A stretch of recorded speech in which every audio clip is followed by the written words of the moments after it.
Hello everyone, welcome to Sprint UPSC. So we are discussing the history of Tamil Nadu board.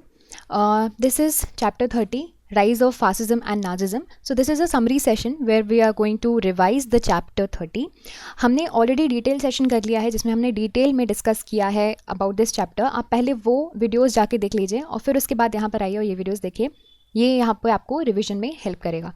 तो पहले contents देख लेते हैं इस चैप्टर में क्या क्या थे. तो मसूलिनी एंड द फासिस्ट इटली और हमने नाजिज्म इन जर्मनी यानी कि वही हिटलर के अंदर दो चीज़ों में पढ़ा था.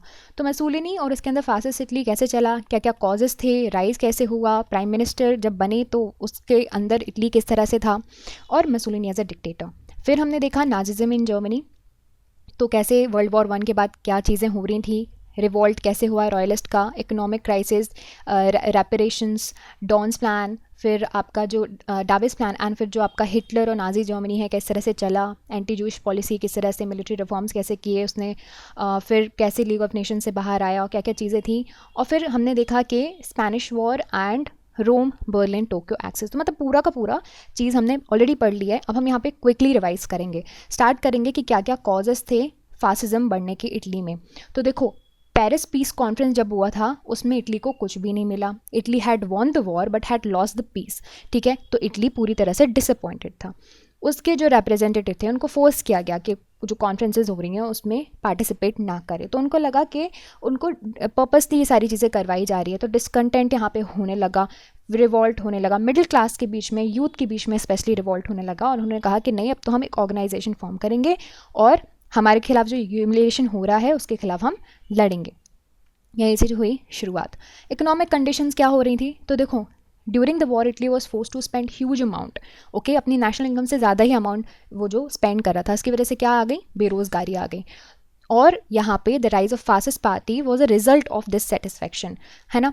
फिर सोशलिज्म का भी स्प्रेड होने लगा था, मार्क्सिज्म के बिलीवर्स बढ़ रहे थे, सोशलिस्ट डेमोक्रेटिक्स जो थे वो बढ़ रहे थे. यहाँ पे पार्टी भी फॉर्म हो चुकी थी और इस पार्टी ने ही हेल्प किया rise of fascism in Italy.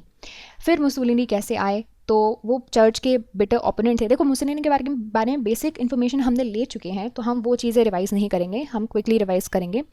तो जब फर्स्ट वर्ल्ड वॉर हुआ तो इटालियन गवर्नमेंट ने सोचा कि वो पार्टिसिपेट नहीं करेगी. बट मुसोलिनी ही propagated that the Italian government should immediately join the war in the favour of allies. For that Mussolini को पनिश किया गया. लेटर ऑन इटली को फोर्स भी किया गया था ज्वाइन करने के लिए वो. एज ए रिजल्ट फिर ये क्या हो गए, फेमस हो गए. ओके, फिर धीरे धीरे बहुत सारी चीज़ें हुई, पॉलिटिकल इवेंट्स हुए जो हम ऑलरेडी डिस्कस कर चुके हैं, जिसकी वजह से कैसे कैसे वो जो है और ज़्यादा पॉपुलर हुए. यहाँ पे एक और है the first party convention in मिलान. तो यहाँ पे मसूलिनी ने प्रोग्राम्स जो है वो अनाउंस किए थे और उसमें कुछ डिमांड्स रखी थी, जैसे कि फैक्ट्रीज़ को नेशनलाइज करना है, जो आपका सरप्लस मनी है कैपिटलिस्ट से जो लिया जाता है उसका कॉन्फिस्केशन, है ना, universal franchise for future of church property, 8 hours work in the factory and new constitution. इसकी वजह से पॉपुलैरिटी और मिलती गई फासिस्ट पार्टी को जल्दी जल्दी.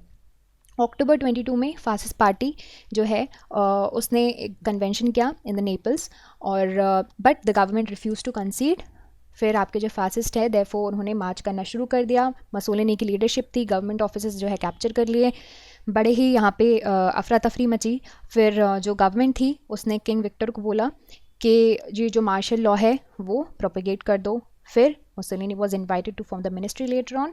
ये सारे इतने सारे टसल के बाद आप देखोगे कि अब देखते हैं कि मुसोलिनी प्राइम मिनिस्टर जब बने तो किस तरह से सिस्टम चल रहा था. तो उन्होंने पहले तो उनके जो when he was a prime minister उन्होंने बहुत सारे स्टेप्स लिए एडमिनिस्ट्रेशन को रीऑर्गेनाइज करने के लिए. क्या क्या स्टेप हैं हम ऑलरेडी डिटेल में पढ़ चुके हैं, we are not going to that in detail. फिर उसके बाद इलेक्शंस जो कंडक्ट किए गए थे वो नए लॉज के अकॉर्डिंग किए गए थे. Fascist party got a complete majority, national parliament में उसको कंप्लीट मेजॉरिटी मिल गई थी. और इलेक्शन के बाद यहाँ पे मसूलिनी ने ऐसे मेजर्स अडॉप्ट किए जिससे वो जो आपके ओपोनेंट्स हैं उनको क्रश कर पाए. ठीक है, अब देखते हैं नाजिज्म की बात करते हैं. नाजिज्म की बात करते हैं किस तरह से जर्मनी में हुआ. तो फर्स्ट वर्ल्ड वॉर हुआ, हार्श पीस जर्मनी के ऊपर इम्पोज कर दिया गया और आप देखोगे इसकी वजह से नेशनलिस्ट अपसर्ज यहाँ पे हो चुका था. इकोनॉमिक बैकग्राउंड हो रहा था, सोशलिस्ट पार्टी राइज कर रही थी, किसके अंदर, हिटलर और नाजिज्म इन जर्मनी यहाँ पे आपका शुरुआत हो चुकी थी. Similar such situation arose in Italy and Japan too, and इसकी वजह से क्या हो रहा था, एक्सिस फॉर्मेशन हो रहा था, and the aggressive foreign policy of your Hitler led to the second world war later on. अब थोड़ी बीच की चीज़ें देख लेते हैं।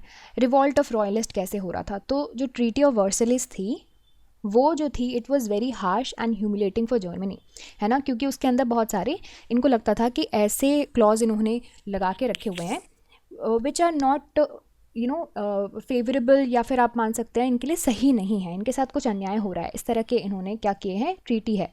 तो a group of people oppose the signing of treaty of Versailles, है ना। फिर क्या हुआ, बहुत सारे रिवॉल्ट्स हुए, वही है रॉयलिस्ट के रिवॉल्ट्स, और उसके बाद असिस्ट यहाँ पे दो रिवॉल्ट हुए। सेकेंड रिवॉल्ट था आपका लंडन ड्रॉफ के अंदर, और उनको असिस्ट कर रहे थे हिटलर, ठीक है। इन दोनों को अरेस्ट कर लिया गया, 5 साल के लिए प्रिजन में रखा गया। फिर यहीं पे हिटलर ने लिखी the Bible of Nazi party, है ना, और यहीं से सारी चीज़ें शुरुआत हुई। इकोनॉमिक क्राइसिस क्या हो रहे थे, तो देखो जैसे वॉर हो गया, जर्मनी की जो कंडीशन थी, स्पेशली फाइनेंशियल कंडीशन थी, बहुत ज़्यादा वर्स्ट होती जा रही थी। अब इन कंडीशन को फुलफिल करने के लिए गवर्नमेंट के पास कोई ऑप्शन नहीं बचा था, बट उसको क्या, नई करेंसी जो है वो इशू कर रही थी, है ना, पेपर करेंसी इशू कर रही थी। उसकी वजह से इन्फ्लेशन बढ़ गया और अनएम्प्लॉयमेंट बढ़ गया। फिर रेपरेशन भी इनको पे करने थे, है ना। ट्रीटी ऑफ वर्सलिस के अंदर ऐसा प्रोविजन था कि जर्मनी को रेपरेशन पे करने पड़ेंगे, और उसको बोल दिया गया तुम रिस्पॉन्सिबल हो फर्स्ट वर्ल्ड वॉर के, तो आपको हैवी कॉम्पनसेशन देना पड़ेगा।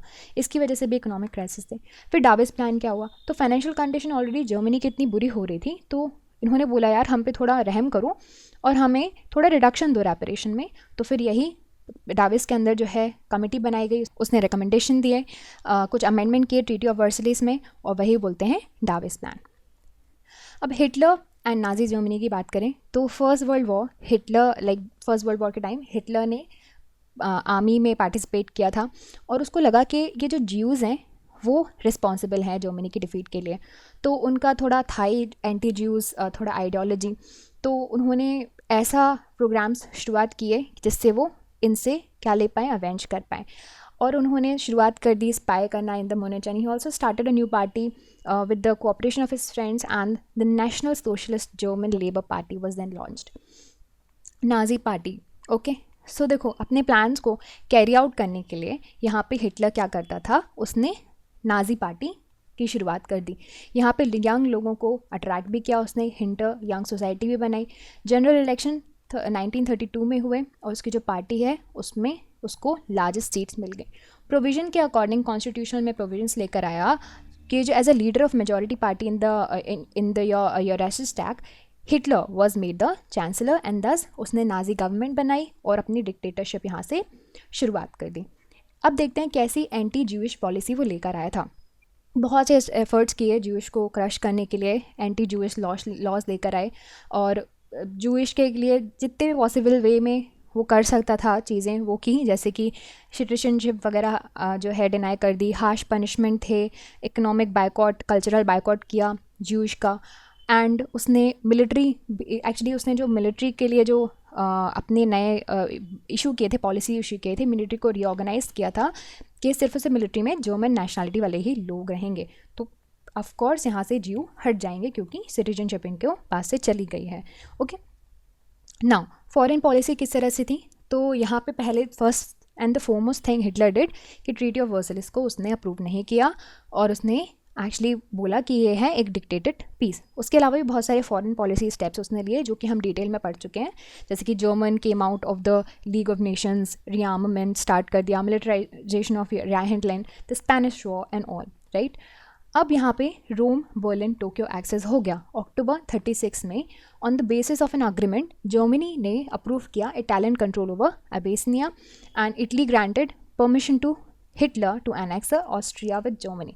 तो Hitler already it was antagonistic towards Russian communism, और इसी वजह से 36 में उसने एंटी कम्युनिटर्न पैक्ट जापान के साथ साइन किया, who was another enemy of Russia as you know. 37 में इटली को एडमिट कर दिया गया अलायंस में। फिर ये जो आपका एंटी कम्युनिटर्न पैक्ट था, it was also called as Rome, Berlin, Tokyo axis. ये एक्सिस अगेंस्ट ये आपका जो इंग्लैंड, फ्रांस और रशिया के खिलाफ है, और यही है सेकेंड वर्ल्ड वॉर की बिगनिंग।